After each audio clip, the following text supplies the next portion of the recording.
আজি কিছুদিনৰ আগতে সামাজিক মাধ্যমত মই এখন ফটো দেখিছিলোঁ য'ত এখন বিদ্যালয়ৰ কণ ছাত্ৰ ছাত্ৰীসকলে তেওঁলোকক মৰমতে কোনোবাই চিপছ বা চকলেট খাবলৈ দিয়া পইচা কেইটা হাঁহি হাঁহি আৰ্তজনৰ সহায়ৰ অৰ্থে দান পাত্ৰত আগবঢ়াই দিছিলে। এই ছবিখনে মোৰ মনত মই নজনাকৈ ইমান সুন্দৰকৈ সাজ বহুৱাইছিলে যে মাজে মাজে সেই ছবিখনৰ কথা স্মৰণ কৰি মই জীয়াই থকাৰ আনন্দ বিচাৰি পাওঁ। আৰু আজি মই যিখন মঞ্চত থিয় হৈ এই মাতৃগোটৰ অনুষ্ঠানত আপোনালোকৰ সন্মুখত মোৰ বক্তব্য আগবঢ়াবলৈ লৈছো, সেইখন মঞ্চৰ সোঁৱে বাৱে সেইসকল মহান শিক্ষক শিক্ষয়িত্ৰী আৰু অভিভাৱক অভিভাৱিকা উপস্থিত হৈ আছে, যাৰ অতুলনীয় শিক্ষাই এই কণ কণ ছাত্ৰ ছাত্ৰীসকলক তেনে এক সুন্দৰ মানসিকতা গঢ়িবলৈ অনুপ্ৰেৰণা যোগাইছিল। এনেকুৱা এখন বিজ্ঞ সমাজৰ সন্মুখত থিয় হৈ মই মোৰ বক্তব্য আগবঢ়াবলৈ লৈ সঁচা কথা ক'বলৈ গ'লে মই থমকি ৰৈছো। আৰু প্ৰথমতেই আপোনালোকক মোৰ ক'বলগীয়া কথাটো হৈছে যে যদিও শ্ৰীমন্তই মোক পৰিচয় দিছে, হয় মই এগৰাকী শিক্ষয়িত্ৰী, কিন্তু মই ক'বলৈ ভাল পাওঁ মোৰ প্ৰথম পৰিচয় হৈছে মই এগৰাকী মাতৃ। আৰু এগৰাকী মাতৃ হিচাপে আজি আপোনালোকৰ সন্মুখত মই মোৰ বক্তব্য দাঙি ধৰিবলৈ লৈছো।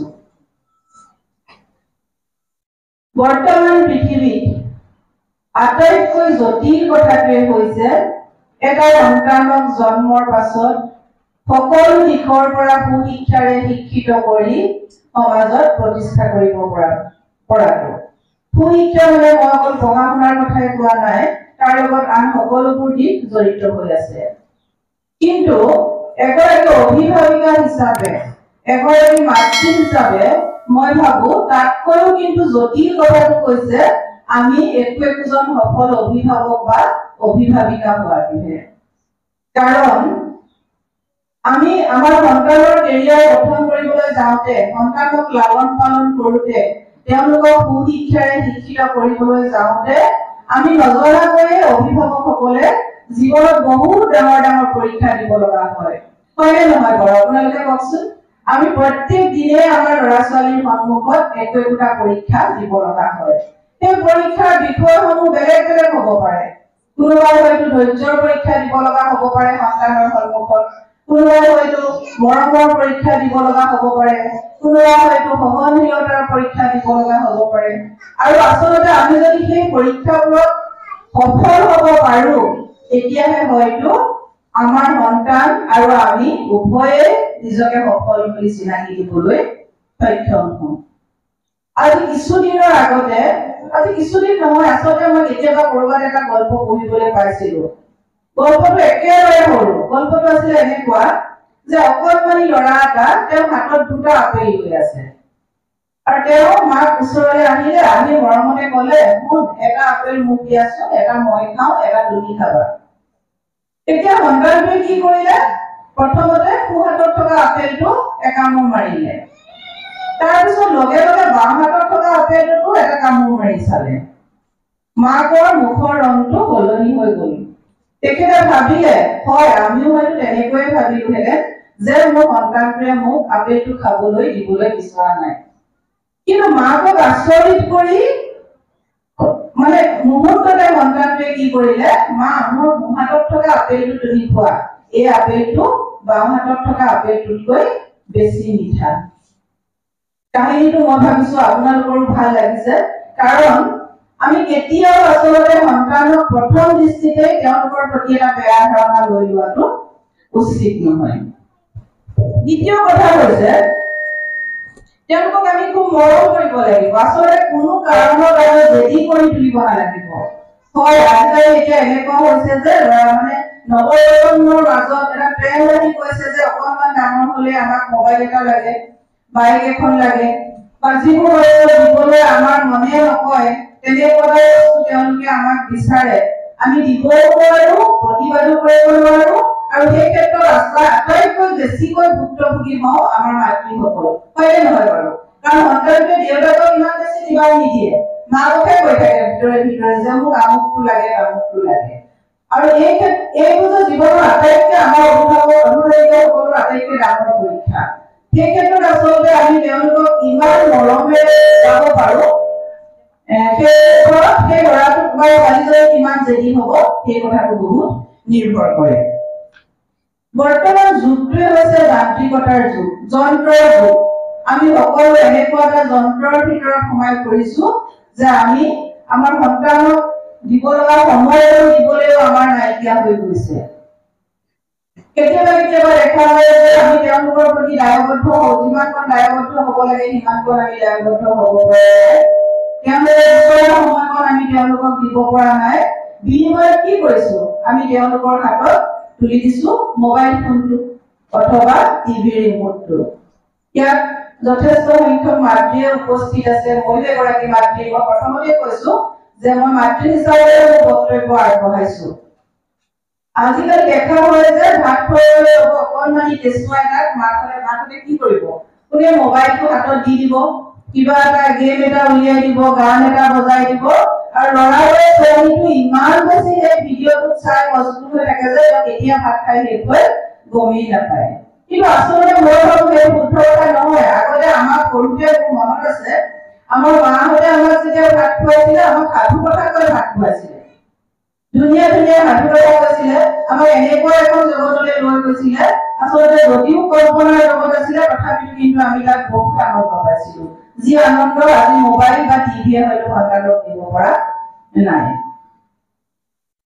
আজি কিছুদিনৰ আগতে সম্ভৱ যোৱা বছৰ আমি ফুৰিবলৈ গৈছিলো চেন্নাইলৈ তাত যদি আমি বাছ ষ্টেণ্ডত ৰৈ আছিলো তেতিয়া দেখিছিলো যে আমাৰ লগতে একেলগে বাছত আহিবলৈ এহাল মানুহ তেওঁলোকৰ অকণমানি 6-7 বছৰীয়া ল'ৰা নে ছোৱালী এটা তেওঁলোকৰ লগত আছিলে তেওঁলোকে বাছত উঠাৰ আগত যাৱতীয় কামখিনি কৰি কি কৰিছিলে মই ভাবিছিলো তেওঁলোকে ল'ৰাটোক মানে বুজাবলৈ অকণমান মানে ধুনীয়াকৈ ৰাখিবৰ কাৰণে হাতত মোবাইলটো দি দিব কিন্তু মই দেখি আচৰিত হৈছিলো যে দেউতাকজনে বেগটো খুলি বেগৰ পৰা এখন কিতাপ উলিয়াইছিলে আৰু সেই বাছ ষ্টেণ্ডৰে ল'ৰাটোক সেই কিতাপখনৰ লগত ব্যস্ত কৰি ৰাখিছিলে আচলতে এই কথাবোৰ আমাৰ প্ৰত্যেকগৰাকী মাতৃ কিন্তু সচেতন হোৱাটো ভাল আজিতো আৰু সেইদিন নাই আইতাৰ কোলাত সাধু শুনি আকাশৰ তৰা গণি আমি যিখন কল্পনাৰ জগতত বিচৰণ কৰিছিলো সেই সাধুবোৰ এতিয়া লাহে লাহে গৈ নিজে এটা সাধু কথাত পৰিণত হৈছিলে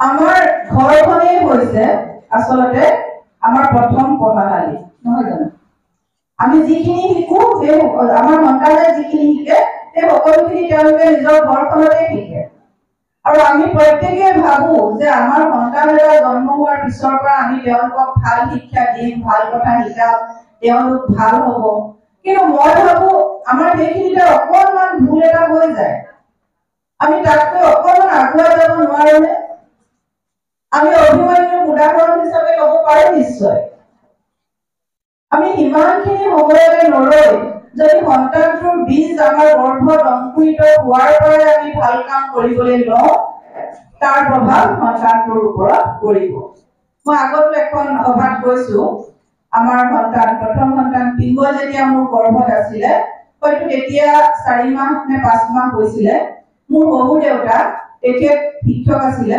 স্বৰ্গগত শহু দেউতা তেখেতে কি কৰিছিলে আমাৰ ঘৰতে এটা নামঘৰ আছিলে আৰু আমাৰ সম্পৰ্কীয় এজন বৰ দেউতাক সদায় দুপৰীয়া মাতি আনি নামঘৰত ভাগৱত পাঠ কৰিছিলে আৰু মোক দেউতাৰ কাষতে বহুৱাই গৈছিলে মই কেতিয়াও নকওঁ যে তাৰ প্ৰভাৱ পিংগলৰ গাত পৰা নাই আচলতে এইবোৰ খুব ভাল সংস্কাৰ আৰু সেই সংস্কাৰৰ ফল আমি লাভ কৰিছো প্ৰত্যেকৰ ঘৰতে আচলতে তেনেকুৱা হোৱাটো উচিত বুলি মই ভাবো মেট্ৰিক পৰীক্ষাত অসমৰ ভিতৰত দ্বিতীয় স্থান লাভ কৰাৰ কাৰণে সেই বছৰ হয়তো দ্বিতীয়বাৰৰ কাৰণে অসম চৰকাৰে ছাত্ৰ ছাত্ৰীসকলক নাচালে নিছিলে আৰু পিংগলে সেই সুযোগ লাভ কৰিছিলে পিংগলক যিদিনা আমি গুৱাহাটী এয়াৰপৰ্টত থবলৈ গৈছো তাৰ আগমুহূৰ্তত হোটেলত পিংগলে যিটো বেগ লৈ নাচালৈ যাব হাতত লৈ যোৱা বেগটোত কিবা বস্তু থাকি গ'ল নেকি চাবলৈ বেগটো চেক কৰোঁতে মই তাত মানে তাৰ বেগটোৰ ভিতৰত দেখা পাইছিলো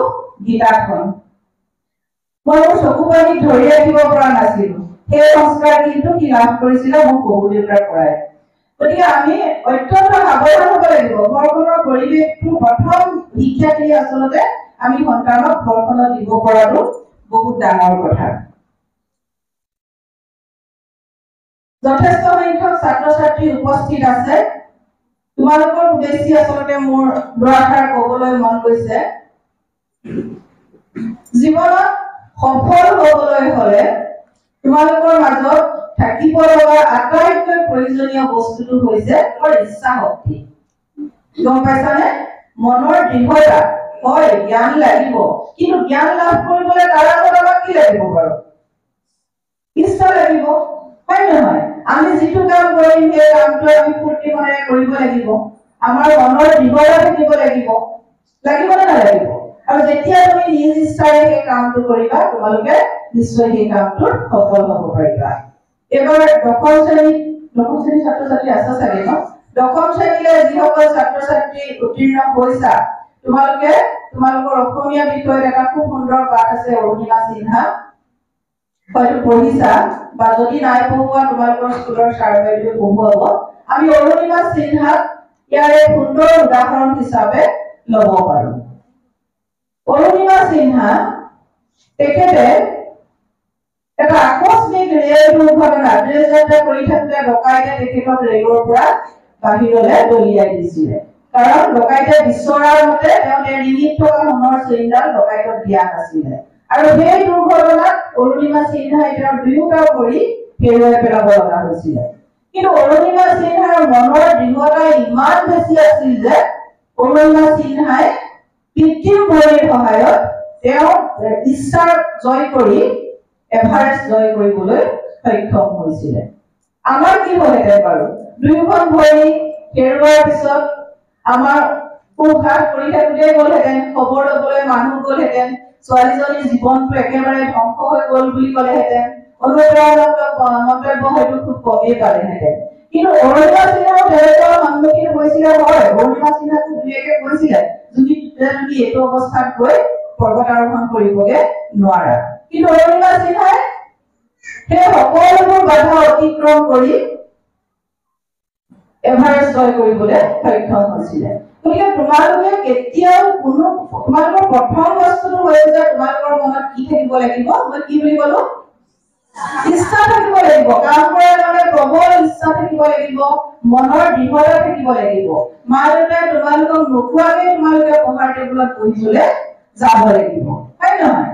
আৰু আমি চাবাচোন, তোমালোকক পঢ়িবলৈ কোৱাতকে খেলিবলৈ গ'লে তোমালোকে বেছি আনন্দ পোৱা নে নোপোৱা বাৰু? পোৱা, হয় নহয়? কি কাৰণে পোৱা বাৰু? ক'ব পাৰিবানে? তোমালোকক পঢ়িবলৈ কোৱাতকে খেলিবলৈ গ'লে তোমালোকে মনত বেছি আনন্দ কি কাৰণে পোৱা বাৰু? ধৰিব পৰা নাই ন? মই কৈ দিছো শুনা। তোমালোকে পঢ়াতকে খেলি বেছি ভাল পোৱা, হয়নে? হয় নহয় বাৰু? হয়। আচলতে আমি যিটো কাম কৰি বেছি ভাল পাওঁ সেই কামটোতে আমি কৰিবলৈ বিচাৰো, হয় নহয়? কিন্তু পঢ়াটোকো যদি তোমালোকে ভাল পোৱা কাম এটা কৰিব, তেতিয়া সমানে আনন্দ লাভ কৰিব নোৱাৰিবানে বাৰু? পাৰিবা, হয় নহয়? আৰু চোৱা, এতিয়া যুগটোৱে হৈছে প্ৰতিযোগিতাৰ যুগ। গম পাইছানে? এতিয়া পৃথিৱীখন এনেকুৱা এটা গতিৰে গৈ আছে, আচলতে নৱপ্ৰজন্মৰ ভৱিষ্যত কি হ'ব বুলি ভাবিলে কেতিয়াবা আমিও শংকিত হৈ পৰো, নহয় জানো? বিজয়, আগতে কি হৈছিলে, আমাক যেতিয়া আমি স্কুলত থাকোঁতে আমাক বিজ্ঞানৰ অৱদান শীৰ্ষক ৰচনাখন লিখিবলৈ দিছিলে, আমি কি কৰিছিলো? এই যুগ বিজ্ঞানৰ যুগ বুলি ৰচনাখন আৰম্ভ কৰিছিলো। কিন্তু এতিয়া কি হয়? এতিয়া এই অকণমান ল'ৰা ছোৱালীবোৰ তেওঁলোকৰ সকলোৰে মুখত এটাই শব্দ। কি বাৰু শব্দটো? এআই। শুনিছানে? শুনিছা? Artificial intelligence. গতিকে এআই যুগত আমাক এনেকুৱা এটা গতিৰে লৈ গৈছে, এই সময়খিনিত আচলতে পঢ়াত বহুত ভাল হ'ব লাগিব তোমালোক। এতিয়া তোমালোকৰ অৱস্থাটো এনেকুৱা হৈছে, তোমালোকে এটা সৰু পুখুৰীত সাঁতুৰি আছা, হয় নহয়? পুখুৰীটো দ কিমান, কিমান ডাঙৰ তোমালোকৰ এটা ধাৰণা আছে, কিন্তু লাহে লাহে তোমালোকে নৈ সাঁতুৰিব পৰাকৈ নিজক প্ৰস্তুত কৰিব পাৰিব লাগিব, সাগৰত সাঁতুৰিব পৰাকৈ নিজক প্ৰস্তুত কৰিব লাগিব। মই আকৌ একেটা কথাকে অনুৰোধেৰে তোমালোকক বুজাই দিছো। এতিয়া 10ম শ্ৰেণীত যিকেইজন ছাত্ৰ আছে, যদি মেট্ৰিক পৰীক্ষা হয়, প্ৰত্যেক বছৰে অসমত প্ৰায় 4 লাখ ল'ৰা-ছোৱালীয়ে মেট্ৰিক পৰীক্ষা দিয়ে। গতিকে তোমালোকৰ যুঁজখন এই 4 লাখ ল'ৰা-ছোৱালীৰ মাজত হ'ব নে নহ'ব? আৰু যি 4 লাখ ল'ৰা-ছোৱালীৰ লগত তোমালোকে যুঁজ দিবলৈ যাবা, তোমালোকে কাকো চিনি নোপোৱা, পোৱা নে নোপোৱা? 33টা ল'ৰা-ছোৱালীৰ অন্তত শ্ৰেণী কোঠাটোৰ ভিতৰত ই মোতকে কেনেকুৱা বা মই কাৰ লগত যুঁজ দিম, তুমি অন্তত এটা আইডিয়া কৰিব পাৰা। কিন্তু সেই 4 লাখ ল'ৰা-ছোৱালীৰ অচিনাকি ল'ৰা-ছোৱালীৰ লগত যুঁজ দিবলৈ হ'লে তুমি কিমান শক্তিশালী হ'ব লাগিব? লাগিবনে? লাগিব। গতিকে ভালকৈ পঢ়াটো বহুত ডাঙৰ কথা। মই এইখিনিতে মোৰ এটা ব্যক্তিগত অনুভৱ ব্যক্ত কৰিবলৈ লৈছো। আজিকালি এটা কি হয় যে খুব কথা সংবাদসেৱীসকলৰ কথা মই নকওঁৱেই বাৰু, ইভাগেও মানে এটা কথা খুব সমালোচনা হয়, প্ৰায়ে মই কোৱা শুনো যে মানে আজিকালি ল'ৰা-ছোৱালী, শিক্ষক, অভিভাৱক সকলোৱে নম্বৰৰ পিছত দৌৰে। আচলতে এইটো আমাৰ সমাজৰ কাৰণে এটা ঋণাত্মক বাতৰি বুলিহে মই ভাবো। ইয়াত তোমাৰ কোনোবাই ভাবে নেকি বাৰু যে মোৰ ল'ৰা বা ছোৱালীটোৱে নম্বৰ পোৱাটো ভাল নে নোপোৱাটো ভাল? আপোনালোকে অভিভাৱকসকলে কি বুলি ভাবে বাৰু? আপোনালোকৰ নম্বৰ লাগে নে নালাগে? নিশ্চয়কৈ লাগে, নালাগে জানো? ল'ৰা বা ছোৱালীটোৰ পৰীক্ষাত ভাল হোৱাটো বিচাৰে, হয় নহয়? এতিয়া যিসকল ছাত্ৰ-ছাত্ৰীয়ে ইঞ্জিনিয়াৰিং পঢ়িম বুলি ভাবিছে হায়াৰ ছেকেণ্ডাৰী পাছ কৰাৰ পিছত, তেওঁলোকে JEE দিব লাগিব। JEE ৰিজাল্টটো এনেকুৱা হয় যে কোনোবা এটা ল'ৰা বা ছোৱালীয়ে 99.9 পাৰ্চেণ্টাইল পালে, পাৰ্চেণ্টেজ নহয়, পাৰ্চেণ্টাইল পালে। আৰু আচৰিত কথা যে সেই 9 পাৰ্চেণ্টাইল যে 1 পাৰ্চেণ্টাইলত more than 1000 ষ্টুডেণ্ট সোমাই থাকে। গতিকে আমি ভাবো যে 99.9 পাৰ্চেণ্টাইল পালে মানে ই বহুত চোকা, ই ডেফিনেটলি কোনোবা এখন ভাল ইনষ্টিটিউটত চিট পাব, কিন্তু দৰাচলতে সেইটো নহয়। তেওঁ আকৌ শংকা থাকে যে মই টপ IIT বা NIT খনত চিট পাম নে নাপাম। গতিকে আমাক নম্বৰ নেলাগে বুলি কোৱাটো বা নম্বৰৰ পিছত দৌৰে বুলি কৈ যিটো আচলতে ঋণাত্মক বাতৰি ল'ৰা-ছোৱালীবিলাকৰ মাজত বা অভিভাৱকসকলৰ মাজত প্ৰচাৰ কৰা হয়, সেই কথাটো কিন্তু মই একমত হ'ব নোৱাৰো। আমাৰ দুয়োটা সন্তান পিংগল আৰু তিতিক্ষা, তেওঁলোক দুয়োজনেই এতিয়া ভাৰতৰ দুখন আগশাৰীৰ গৱেষণা অনুষ্ঠানত অধ্যয়ন কৰি আছে। পিংগলে পঢ়ি আছে ইণ্ডিয়ান ইনষ্টিটিউট অফ চায়েন্স, চমুকৈ IISc বেংগলোৰত। তেওঁ অলপ দিনৰ আগতে বাতৰি কাকতত আপোনালোকে বাতৰি লাভ কৰিছে। তেওঁ এই অনুষ্ঠানটোৰ নামভৰ্তি কৰিবলৈ যাওঁতে এনেকুৱা এটা দীঘল প্ৰচেছ আছিলে যে তেওঁ প্ৰথমতে জেম বুলি এটা পৰীক্ষা দিছিলে দিল্লী ইউনিভাৰ্চিটিত পঢ়ি থাকোঁতে। জেমত তেওঁ all India more than 12 lakh সম্ভৱ তেনেকুৱা কেণ্ডিডেট আছিলে, তাৰ ভিতৰত তেওঁৰ অল ইণ্ডিয়া ৰেংক আছিলে 81 সংখ্যক স্থান লাভ কৰিছিল। কিন্তু তেতিয়াও আমি নিশ্চিন্ত হোৱা নাছিলো যে তেওঁ ভাৰতৰ একেবাৰে টপ ইনষ্টিটিউটখনত পঢ়িবলৈ পাব। সৌভাগ্যক্ৰমে 100জন ছাত্ৰক তেখেতলোকে সাক্ষাৎকাৰৰ কাৰণে নিমন্ত্ৰণ কৰিছিলে, আৰু সেই সাক্ষাৎকাৰটো যথেষ্ট দীঘলীয়া হৈছিলে। পিংগল যিহেতু 81 সংখ্যক স্থানত আছিলে, গতিকে পিংগলেও তাত সাক্ষাৎকাৰ দিবলৈ যাবলৈ অনুমতি লাভ কৰিছিলে। আৰু সেই সাক্ষাৎকাৰটোৰ যোগেদিয়ে তেওঁ সেই ভাৰত এতিয়া সঁচা অৰ্থত ক'বলৈ গ'লে ভাৰতবৰ্ষৰ ভিতৰত এক প্ৰথম যিখন শিক্ষানুষ্ঠান, ইণ্ডিয়াৰ যিখন টপ ৰিচাৰ্চ ইনষ্টিটিউট, তাত তেওঁ শিক্ষা লাভ কৰিবলৈ সুযোগ লাভ কৰিছিলে।